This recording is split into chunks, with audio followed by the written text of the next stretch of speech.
America అధ్యక్ష బాధ్యతలు చేపట్టేందుకు సిద్ధమవుతున్న డొనాల్డ్ ట్రంప్ మెడకు లైంగిక వేధింపుల కేసు చుట్టుకుంది. ఇప్పుడు అమెరికన్ మాజీ కాలమిస్ట్ జిమ్ కరోల్ను లైంగికంగా వేధించినట్లుగా నిర్ధారణ అయింది. కేసులో ట్రంప్ను దోషిగా ఫెడరల్ అపీల్ కోర్టు పరిగణించింది. ట్రంప్ పై $5 మిలియన్ పరిహారం చెల్లించాలని న్యూయార్క్ కోర్టు ఆదేశాలను federal appeals court సమర్థించింది.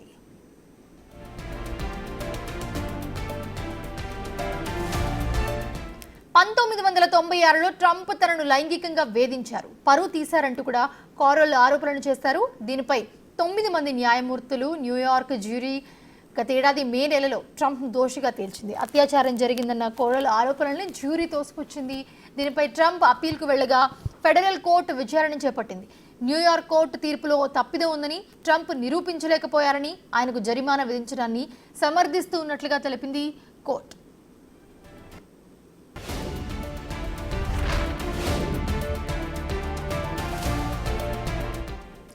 Federal court తీర్పుపై మళ్లీ అప్పీల్కు వెళ్తామన్నారు ట్రంప్ అధికార ప్రతినిధి స్టీవెన్ షెంగ్. భారీ మెజార్టీతో ట్రంప్ను ప్రజలు అధ్యక్షుడిగా ఎన్నుకున్నారని, న్యాయ వ్యవస్థను రాజకీయ ఆయుధంగా వాడుకునే పద్ధతికి ముగింపు పలికేందుకు అన్ని కేసులు కొట్టేయాలన్నారు.